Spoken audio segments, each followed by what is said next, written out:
You're listening to Life Zone here on Zone Radio, broadcasting live from the Red Shed in the V&A waterfront to the world.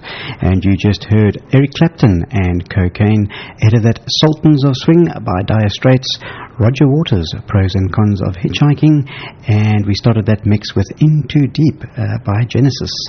I'm Elaine Housen. In the studio with me this evening, I have Doug Buckingham, who's going to be talking to us about Life Between Lives spiritual regression therapy. Doug is a regression therapist, Reiki master, clinical hypnotherapist, and Aurosoma practitioner. He's an experienced trainer and runs workshops for regression, hypnosis, and Reiki. Doug is a member of the British Society of Clinical Hypnotherapists and has been in private practice for 8 years. Doug, welcome to the show. Thank you very much indeed, Elaine, and good evening to everybody who's listening. And just to remind our listeners, if you'd like to ask Doug a question during the show, you can go to our Facebook page, www.facebook.com/Zone Radio. So Doug, let's kick off by asking you, what is Life Between Lives spiritual regression therapy? Well, Life Between Lives is based on the theory that we reincarnate time after time, and we have a series of lives, let's call them past lives. In between those lives, we actually go to the place that some people call home. In the Tibetan tradition, it's called the bardo.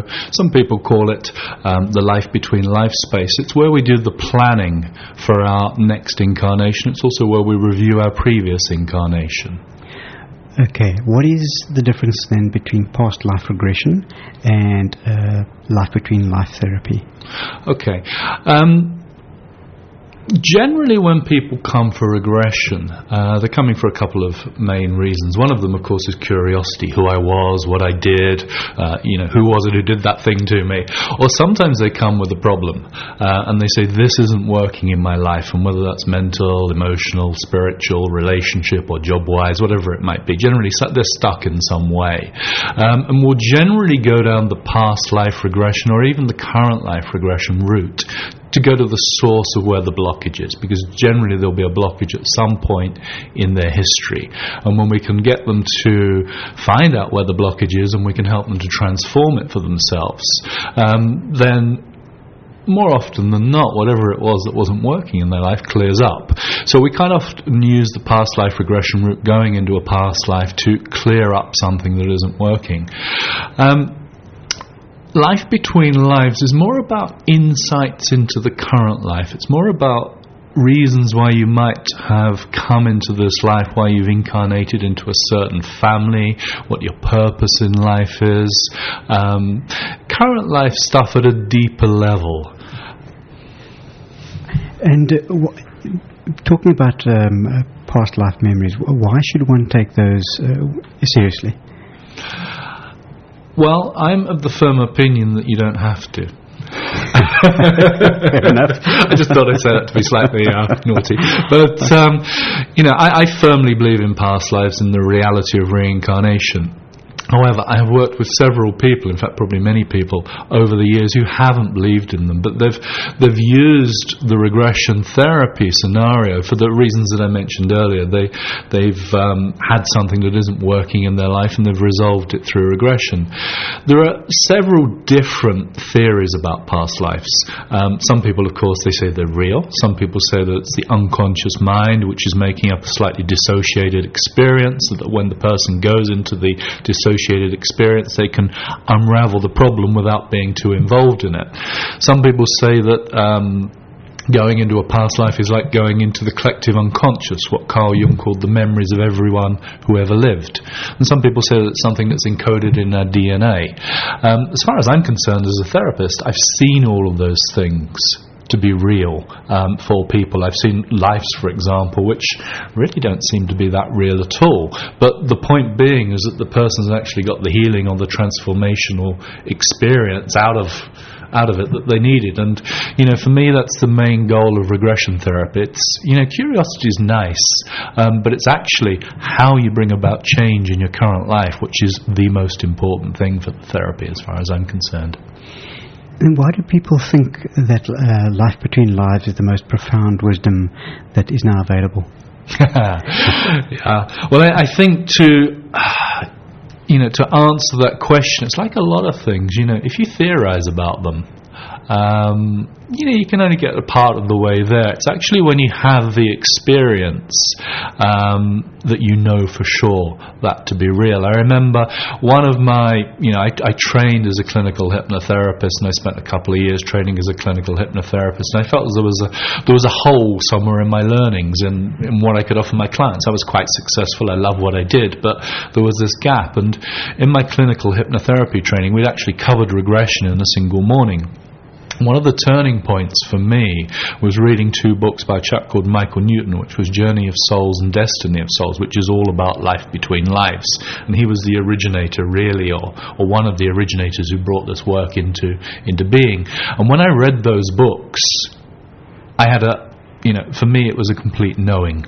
I knew that I was meant to do this work. It was like the light bulbs had come on. It was like that eureka moment, whatever corny catchphrase you want to put in there at that point. But it was me who reacted to that very strongly. And I think that people often, when they go into the life between life experience, they have that moment where it's like, yeah, this is me at a much deeper level than I've ever accessed me before.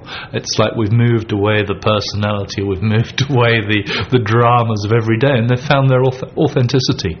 And I have to say, from a personal point of view, part of the healing journey, if you like, or sometimes the reason why we train as therapists is to clear up our own stuff as we go along, and I'd done a fair amount of that, and I'd done a lot of work, especially in regression. I'd cleared away a lot of my own bits and pieces. It was really only when I came to the life between lives that I actually got clarity, understanding, and most important of all for me, acceptance on why I'd made some of the decisions that I had done for the current life. And I would say it was that really, it's kind of like the icing on the top of the cake, to use a popular cliche for me. And how reliable is information that one gets from a life between lives regression? I think it's generally it's very reliable. By the time somebody comes to a life between life sessions, it's not like somebody can come in off the street and do one. You have to have at least one past life regression or regression session to make sure that the client is clear before they come in, that there's no obstacles in the way. So by the time you as a therapist have worked with that person for one, sometimes even maybe 2 or 3 sessions, that's when you're taking them into the life between life space. You kind of know how they process stuff. You're familiar with their energy, and when they're deep enough in the experience for the real information to be coming through. And it's again as well, it's that knowing. This is something quite surprising sometimes. It's coming through for people. Can be quite emotional as well. Some of these memories, I've experienced extraordinarily emotional moments in life between life sessions on a very nice way. Just people when they re-encounter, I guess we'll talk about it in a moment or two, but soul groups, just that memory of that bond on a deeper level than we can possibly even put into words on a human level is something for people. Before we actually get into the nitty-gritty, who will benefit from going, having a life between lives regression session? Well, I could be slightly blasé and say that I would say anybody would benefit in some way, but I honestly believe that with a lot of the spiritual stuff that we all talk about, I think it either resonates with people or it doesn't. And it's no bad thing if it doesn't resonate, but I think, I'm aware that when you do talks like this on the radio, when you stand in front of a group of people, there's some people who simply don't get it, and that's not a bad thing, that's just part of their journey. So I think, generally when we discuss subjects like that, there'll be people who will be listening in, even if it's only one of them, will be going, yeah, that's for me. But it won't be for the whole, 2 million people in Cape Town, People know when they're ready for it. It strikes a chord, they get shivers up the back of their spine, whatever it is at that point. In theory, I'm of the firm belief that there should be a much more spiritual persuasion in our schooling. For example, kids should be taught to meditate or to reflect at a very early age, but it's probably not going to happen in our lifetime, to be realistic about it. But so in theory, everybody would benefit, but I think those people who are on a spiritual path, who are trying to find out more about themselves, more about their inner nature, would benefit hugely from the experience. And how does just very briefly, how does a life between lives spiritual regression therapy session work? from when the person comes into your office? Yeah. As I say, we're going to have worked with them on one or two sessions maybe beforehand. So we'll have done a lot of the preliminary clearing work and got any emotional blocks out of the way, whatever needs to be released before we can get them into the regression. We're also going to have had quite a lengthy interview process before we started working with them. They're going to have told us a lot about themselves and the personal history. In terms of the actual session itself, we'll know them pretty well by the time we actually start the actual session.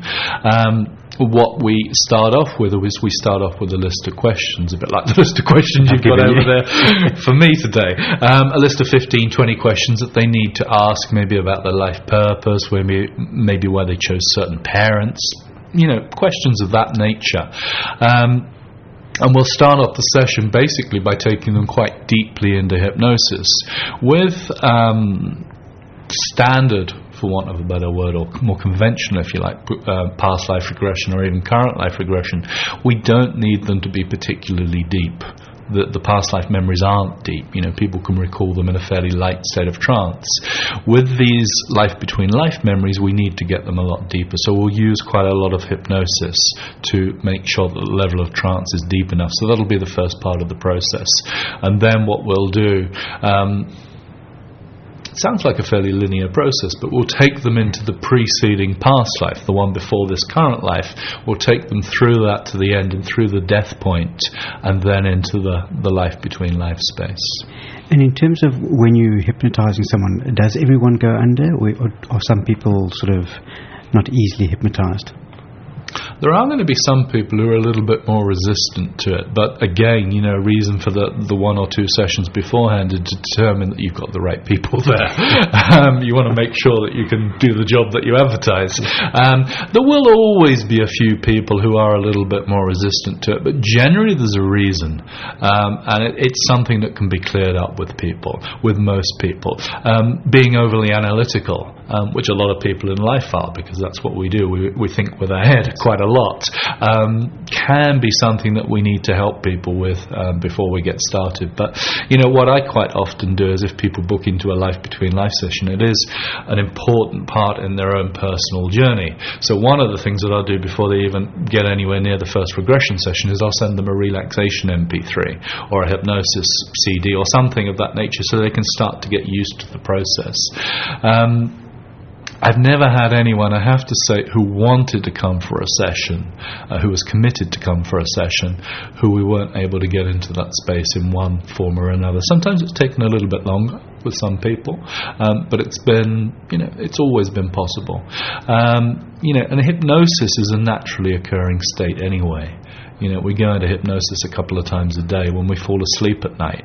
We're going into a hypnotic state where we're lying in bed, we're half awake, we're half asleep. It's called the hypnagogic state. So, hypnosis is something that's achievable for everybody because it is natural, and we can just expand upon that ability when we start to work with somebody one-to-one. Fair enough. If you'd like to ask Doug a question, you can go to our Facebook page, facebook.com/Zone Radio. Put your question on the page and I'll ask it to him on air.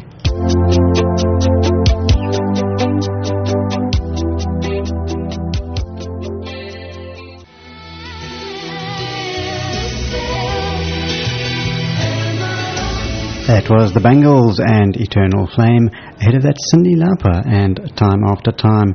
You're listening to Life Zone here on Zone Radio, where you say it and we play it.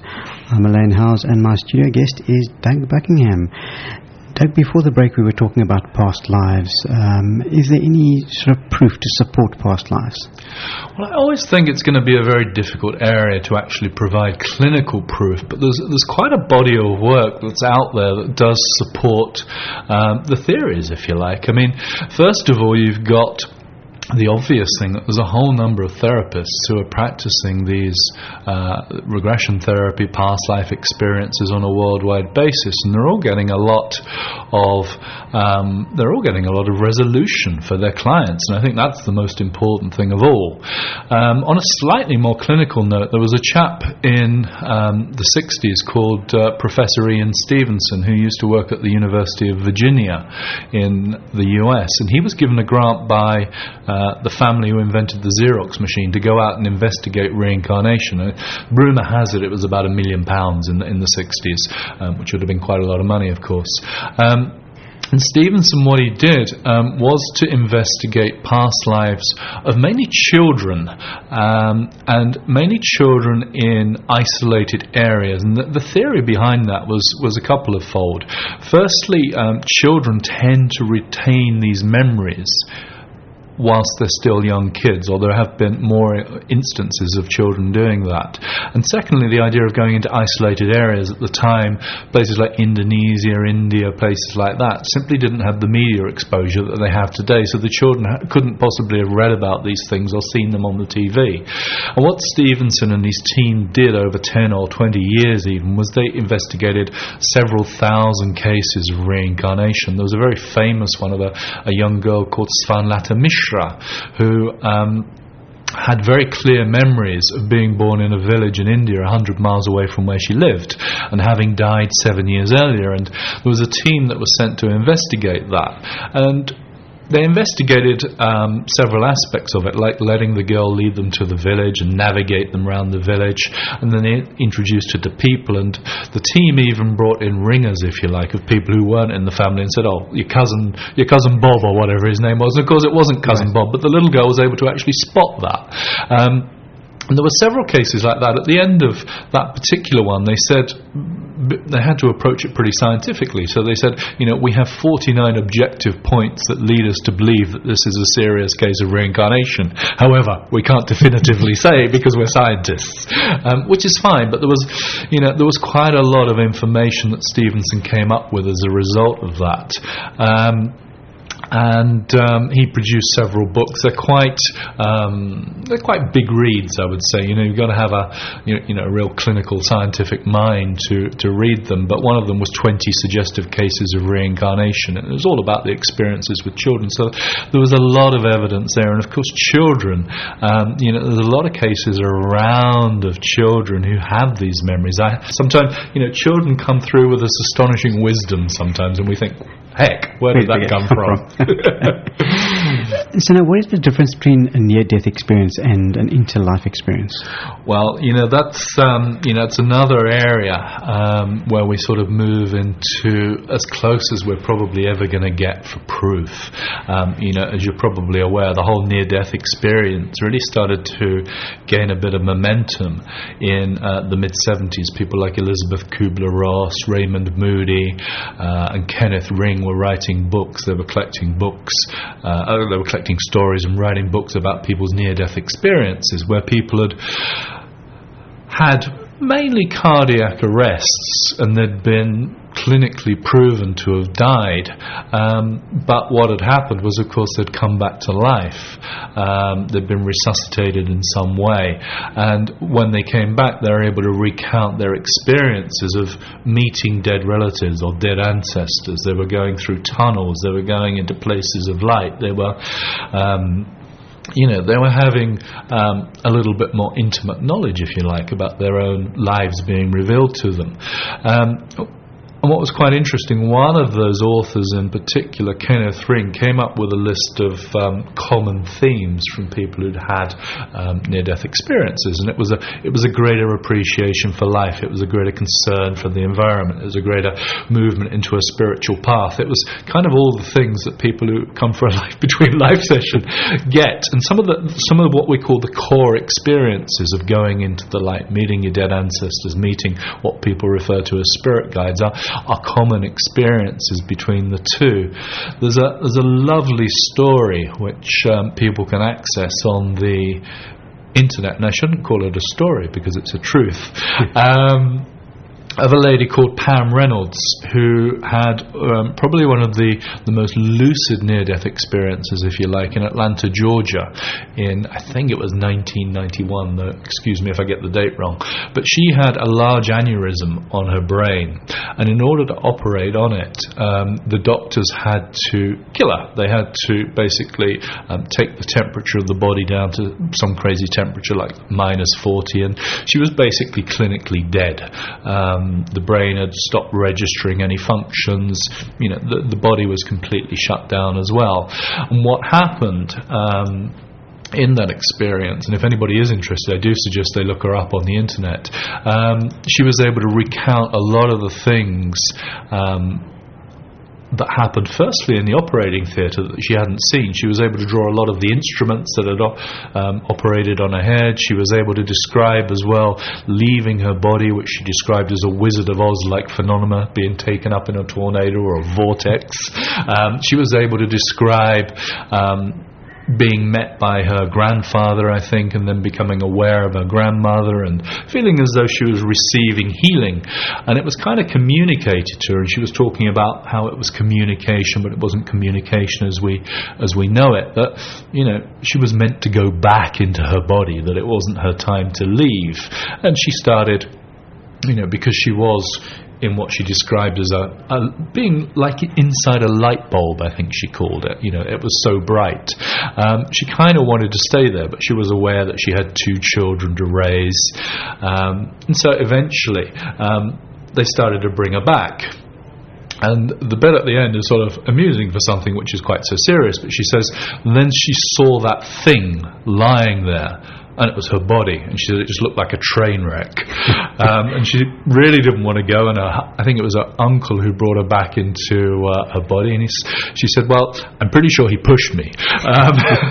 And when she came back into the room, when she came back into consciousness, she was aware of a record playing in the operating theatre, which was the Hotel California by the Eagles, which was, you can check out any time you like, but you can never leave. And that's a lovely lucid account. If you look at it on the internet, they tell it much better than I do with all the details, but the descriptions are fabulous. So what happens after death? And you've given us a near-death experience, so what actually happens?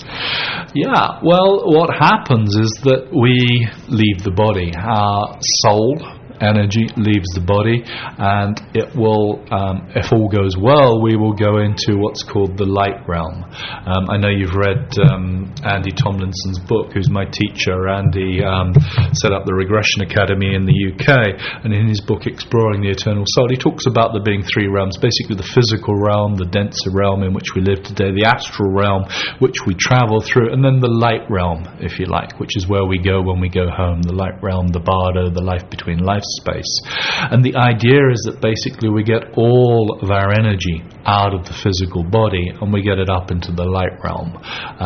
We need to take all of our energy with us. Sometimes people don't do that. We're aware of that quite often happening at the end of past lives. It's what's referred to as soul fragmentation. A bit of the soul is left behind at the time of death in a past life, and it's kind of playing a little bit of a tune in the unconscious mind because it should be with the person as part of their collective soul energy. So what happens after death is that energy leaves the body and it goes into the light. And then there's a meeting. We briefly mentioned that a few moments ago. Generally, and there is no absolute rules in this, as you can imagine, but generally the soul, the spirit, the energy, whatever you want to call them at that point, is met by a welcome committee, and that might be relatives who've passed, it might be members of their soul group, it might be spirit guides, something of that nature. It will generally be something that's familiar for them. And what happens there when they've got the welcoming committee, and then what happens? Yeah, I think there's often a bit of emotion at that point because they may not have seen, for example, if it's mum or dad, they may not have seen mum or dad for 30 years.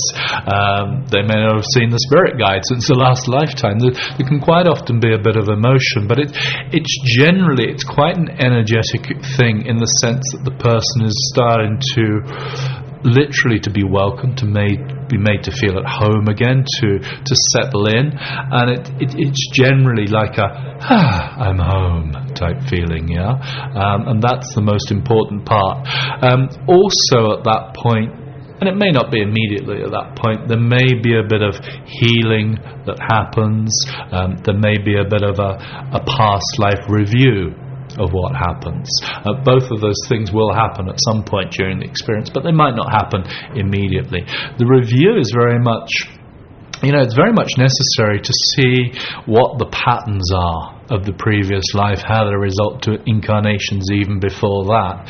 And the reviews are always a really interesting part. And of course, we have a comparison, if you like, with other philosophies in around the world, other traditions. If you go to ancient Egypt, they have I think it's Maat, M-A-A-T, who weighs the soul against a feather on the scales. Exactly. We have other forms of weighing up, if you like.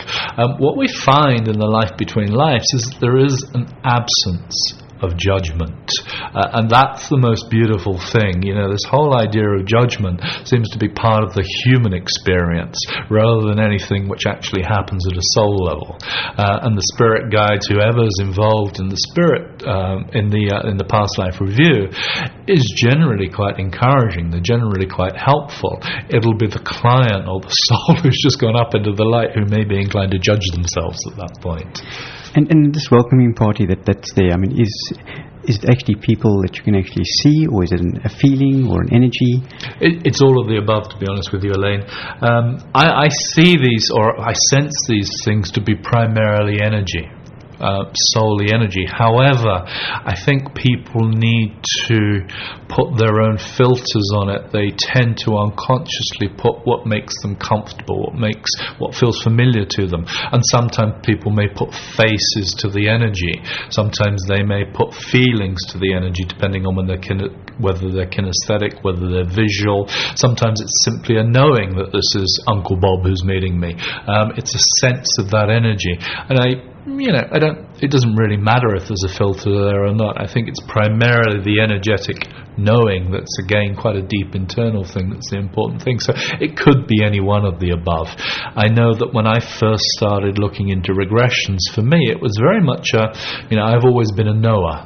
I kind of didn't know why I knew things, but I've always known things, and I've kind of been lucky enough to trust my intuition and go with that. And for me, it was very much a knowing of, how past lives were. I'd kind of have the story in my head without knowing where the heck it came from and without having any visuals.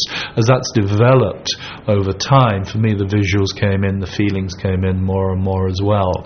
But everybody's slightly different in how they perceive energy and how they perceive these things in general. Some people see it as clearly as you and I are looking at each other at the moment, or as clearly as people hear our voices when we're talking down the radio. If you'd like to ask Doug a question, you can go to our Facebook page, facebook.com/Zone Radio. Put your question on the page and I'll ask it on air.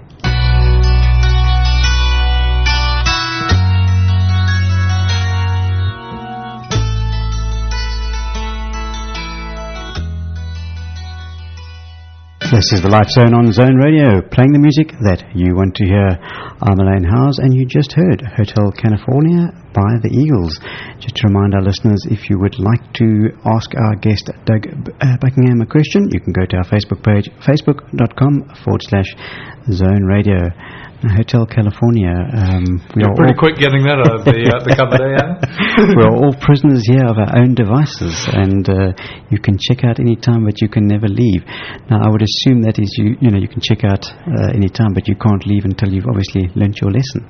Well, I think that's it. I mean, that's one of the theories behind the whole cycle of reincarnation. What are we doing here? Why do we come back time after time?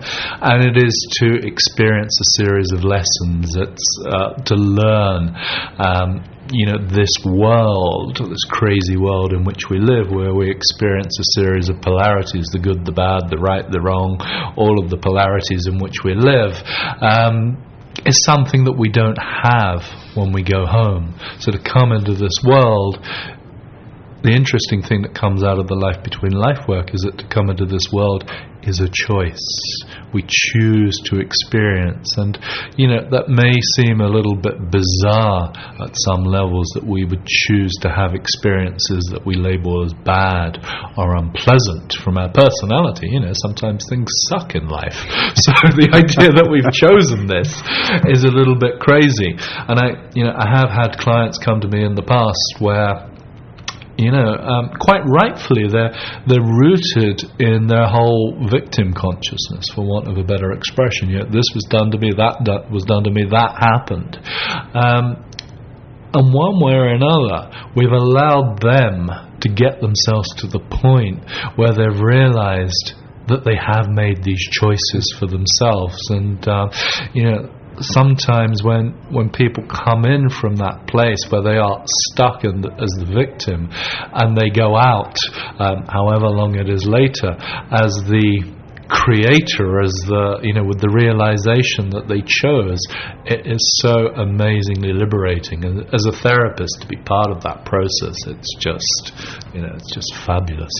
Now you mentioned it's of their own making. So when we've in the interlife, there's obviously choices that we make, and I assume that's where the role of the guides and soul mates come in? Well, it's very much a co-creative process. The guides are a big part of that. The guides are there to support us, they're there to help us, they're there to encourage us, they're there to make polite suggestions of what certain routes that we might want to go down. And the soul group are the people who we're going to, by and large, the people or the souls that we're going to have these experiences in incarnation with. So they're there to assist us and to encourage us as well. The planning is intricate. I have to say, I laugh at the word coincidence these days. I simply don't believe in coincidence anymore. I've just seen it too many times. So, I use that faithful old word synchronicity, but it still makes me grin quite a lot. Because the level of planning we discover is something which goes on at a very, very deep level, and that will be with the guides, that will be with the soul group members, and will also be with what are referred to as the elders or the masters or the wise ones as well. And really, the idea, with all of this planning, of course, there's an obvious question that comes along, which I'll start talking about it before you even ask it. But please do. Is free will. It's how much free will do we have? And the answer is a lot at a soul level. We're free to choose whether we're going to have this awful experience, this wonderful experience, or this rather bland experience, as the case may be, or whatever combination that might be of. We get the choice at a soul level. As a personality, in incarnation, here and now, of course, we have free will again. If somebody comes into our life that we kind of recognize and think, where do I know that person from? We can allow them into our life, or we can say absolutely not and close the door. We still have the free will. But generally, something is going to be triggered within us, within our unconscious, when we meet people, when we walk into certain situations, when we have certain experiences. The whole concept of déjà vu, of course, is something that most people are very familiar with. Oh, well, that seems familiar. I'm sure I know that person from somewhere. It's really the triggers in the unconscious that are coming up at that point. And it's recognizing those, it's learning to walk with that intuition and follow it through. I have to say, from my perspective, I've done quite a bit of this work now, and where the heck do I know that person from? Is it this life? Is it a past life? It's it can get a bit confusing, but it's trusting the intuition, of course, to go where you need to go. And the planning is amazing. We plan where we need to go as a soul, and that where we need to go, it might be, what are we working on in terms of emotions? We might be trying to master anger, we might be trying to master unconditional love. The whole smorgasbord, if you like, of emotions are all possible things that we're working with, and that can very often dictate our choices in terms of the family that we're born into. People who come from loving families, it's a fairly obvious choice. But sometimes people who incarnate into families where the upbringing is quite difficult, where there's an absence of love, they quite often wonder, why the heck was I born into this family? In my own personal case, for example, both of my parents loved me very much. They didn't love each other. And that was always one of my questions that got answered with Life Between Lives. Why did I choose to experience that? And I got my answers through finding out more what I'd planned to do, what I'd planned to experience in the current life. And we plan all sorts of things. We plan how much energy how much of our soul energy we're going to bring into the current life. We may be working with challenges with anger issues, for example, and there's always a bit of guidance on hand to say, okay, well, you need actually quite a lot of your soul energy with you to work with that issue. You need to be supporting yourself, if you like, as much as you can. There's always a portion of our energy which still sits in the spirit realm, in the life between life space. It's always there, that people are always going to leave a bit. You can read in Andy Tomlinson's book that sometimes it's as low as 5% or 10% of their energy that they leave there. Sometimes more experienced souls may even leave 70%. There's no right or wrong, but all of these things are planned in relation to the type of life that people want to live. And you've talked a lot about planning, and earlier on you mentioned the welcoming committee. What about reviewing the life? Yeah, reviewing the life is very much, that's something that will happen generally in the first part of a life between life session. What I did wrong, what I did right, did it go according to plan? They're all lessons which are built into the framework of where you're going to go with the next life, for example. Sometimes it's particular souls that we're working with over a series of lives that are really dictating our experiences. I had a lady who came probably a few years ago now for a life between life session, and she had been in incarnation with the soul that was her father in the current life for, I think this was either the 17th or the 18th life, and in each life they've kind of been going backwards and forwards and not doing very nice things to each other. Part of the review in that instance was, this was a life where I can't quite remember the details, but she'd done something unpleasant to him, let's say. And it was like, how long do you want to choose to keep going down this route for? And there was a lot of the theme for her in her current life at that stage was she was forgiving a lot of people. She was letting go of a lot of things that happened. She was turning her life around, in her words, to move from a very corporate, very logically minded life into she became a yoga teacher, and she started embracing her spiritual self. But the biggest obstacle was her father in the current life.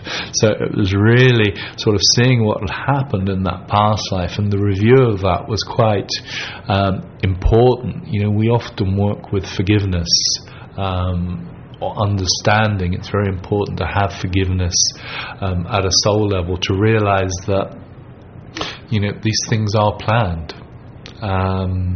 In truth, part of the forgiveness comes from the fact that realizing you were part of the choice making process in the first time, therefore nothing was ever done to you. And that was part of her process of moving into that realization for the preceding life, which was an exceptionally painful one, and as a result she started to realize that her choices for the current life had to come to this moment where she was able to turn things around with her father.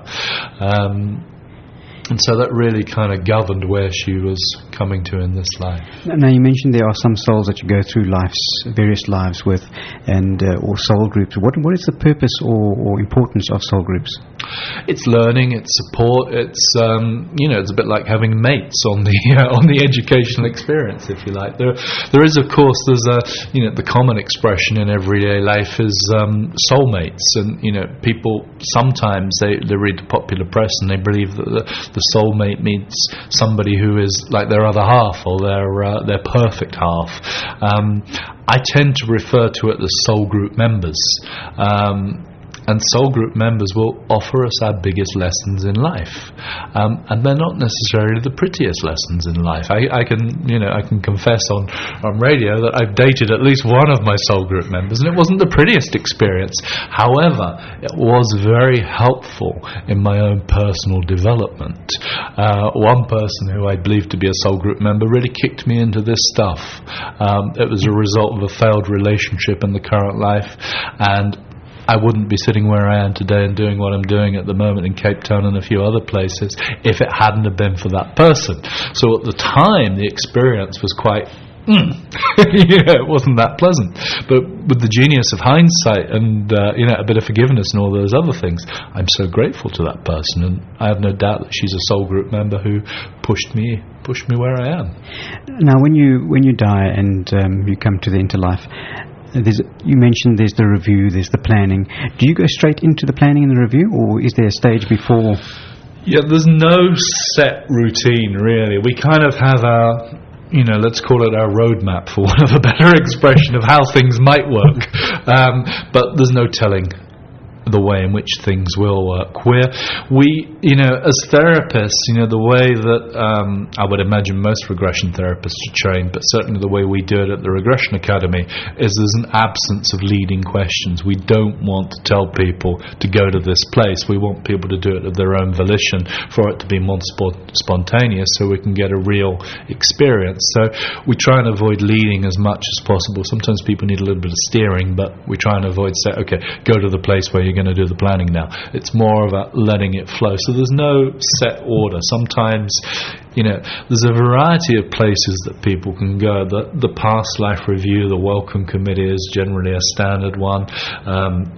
But the other things like the soul group meetings, the meeting with the elders, the choice of the current life bodies, other places of learning, they're all a little bit random in terms of the time which a person might spend in a certain area. You tend to get a feel as the session develops where a person needs to go. For example, I had a lady probably about a year or so ago who was very curious about whether she was doing the right thing in her life, in the sense that she worked in the corporate world. She quite enjoyed it. She was pretty good at what she does, but she'd done a lot of training in the spiritual world. So a large part of her question was, do I kind of need to hop over the fence, or am I staying where I am? And so as a result, a large part of her experience was really with the elders or the wise ones, sort of seeing the reasons why she was learning all these things and gaining a deeper understanding into the fact that actually she was in the right place, because the place where she worked in a financial institution was exactly the right place that needed her quality of energy and her quality of learning coming into it to bring about a bit of change in the world. So that's part of the role of the elders. Yeah. That was a specific question that she had, or a whole series of questions that she had around that theme. But the elders are gonna, they're gonna open up our eyes a little bit. I often use the metaphor where I think of all of these past lives as a series of books. Books that are sitting on the shelf gathering dust in some cases. In some cases, the books are sitting around on the floor unfinished. But the current life is also a book. And we're not going to have the whole of the book revealed to us. However, we'll get a glimpse into the next chapter or the next two chapters quite often. We'll get a bit of stuff revealed to us. We'll get a bit of clarity for the preceding chapters as well, which is immensely useful. But we're not going to have the whole book laid open at that point. Yeah. If you'd like to ask Doug a question, you can go to our Facebook page, facebook.com/Zone Radio. Put your question on the page and I'll ask it on air.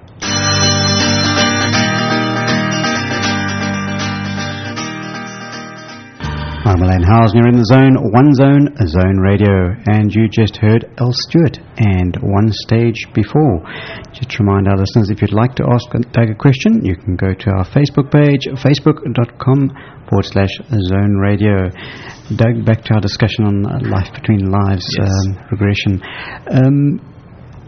Actually forgot my question I wanted to ask. No, when does one reincarnate? So you've basically gone through your review, your planning and your healing. So when does one reincarnate again? Again, there's no set rules. I think the obvious thing to bear in mind is that on this planet we live in a world which is governed by time. So we have a very linear process with that. When we're in spirit, then there's really no such thing as time. So 5 minutes may appear to be 5 years. The quickest that I know, that I'm aware of, is somebody reincarnating what seemed to be about 3 years later in Earth time. The longest that I can remember offhand is something like 170 years. But that's that's strictly in Earth incarnations. People do things in the spirit realm. We also, what we come across as well, and what any of your listeners might have found already or might find in the future if they tap into Michael Newton's books, The Destiny of Souls and The Journey of Souls, is that people incarnate on other planets, on other star systems as well. People, I've had a few myself where they come up with these very strange experiences, or what we might consider to be very strange, where they can talk quite lucidly about other things that we have no comprehension of at the moment at all, which is fascinating. So now, why is this? Has this work become more important or more relevant? Well, I think it's very interesting. A lot of the regression work came out, or a lot of people got triggered in regression by a guy called Brian Weiss in the States, who wrote a book called Many Lives, Many Masters. And Brian Weiss kind of tapped into that whole event, if you like, by an accident, by asking the wrong question. Equally, Michael Newton tapped into the whole life between lives work by asking the wrong question. At this point, we question the word coincidence again. And I don't think there's any accident that this work is coming into prominence on Earth at the current moment in time. I think, there's a few things going on. I think, obviously we had this big year that was much talked about last year called 2012. And I think a lot of people were building up to the point where they needed to clear up their clutter, if you like.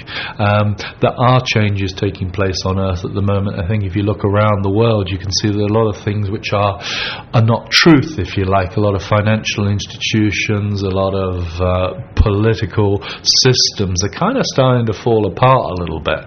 And I think generally the clutter is the word that I'm going to use for this, is being cleared up on the planet. And I think, regression therapy and life between lives is another great way for people to clear up the stuff with them, with the planet, with the families, with the ancestors, all of that thing. We're moving, I think, as a species, I think, we're kind of geared up for evolution.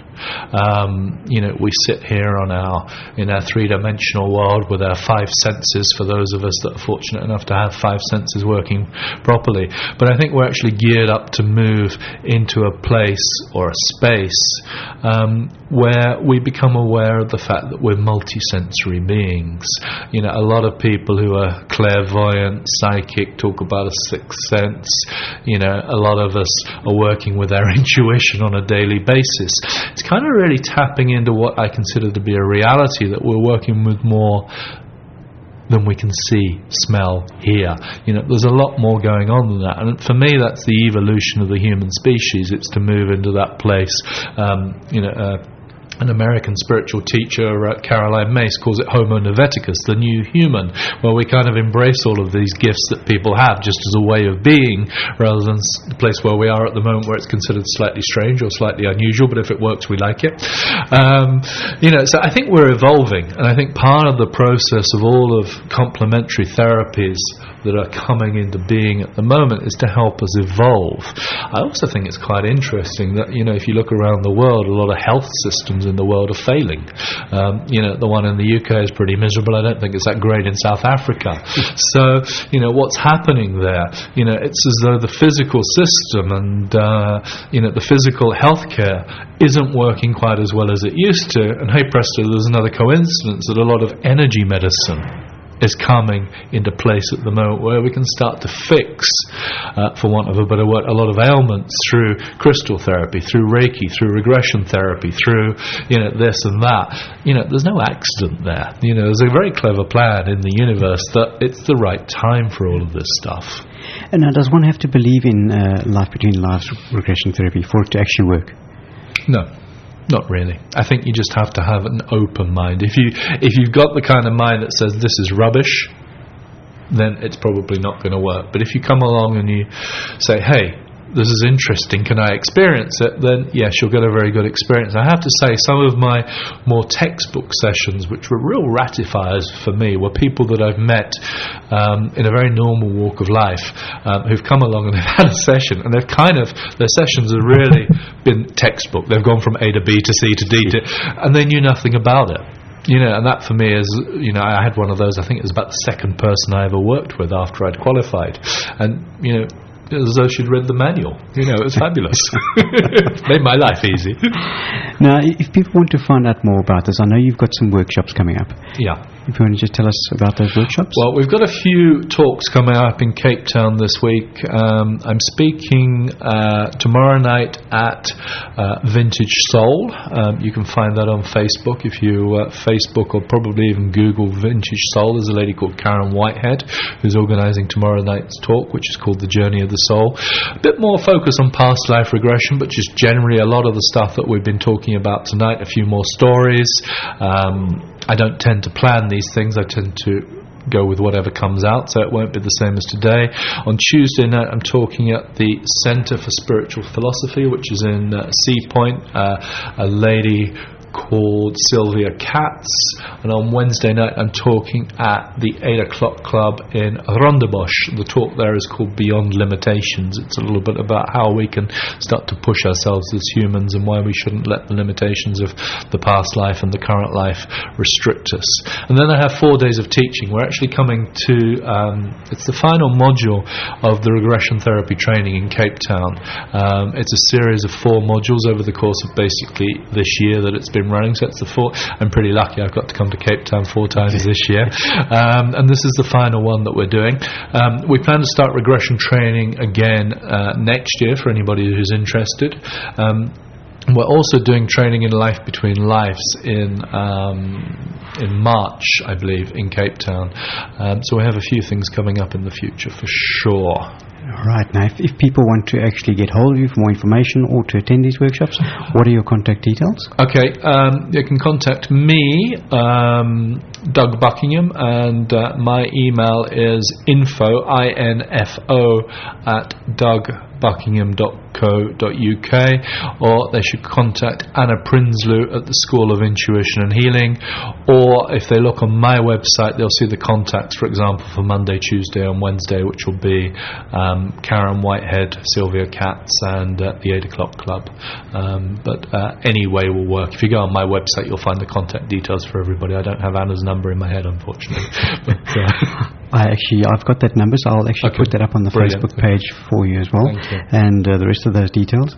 Doug, thank you so much for coming in this evening. It's my pleasure, and thank you very much for having me on. It's been a real pleasure to speak on the radio. And as I say, if anybody is interested in the training, then please get in contact. This training is interesting because it's internationally accredited. It runs, at the moment, we're running in Norway, we're running in Sweden, we're running in Italy, we're running in Australia, Mexico, South Africa, and we're about to start in the States. So it's something that's building quite nicely energetically, and it's very much, we're working from the heart. One of the goals of the regression therapists that are trained with the Regression Academy is to work from the heart, to work with love. And I think, most of us listening to this show know that that's what the world needs now. There's a cue for a song, eh? That might just be played. Doug, thank you so much for coming in. Thank you, Elaine. When I was young, I'd listen to the radio.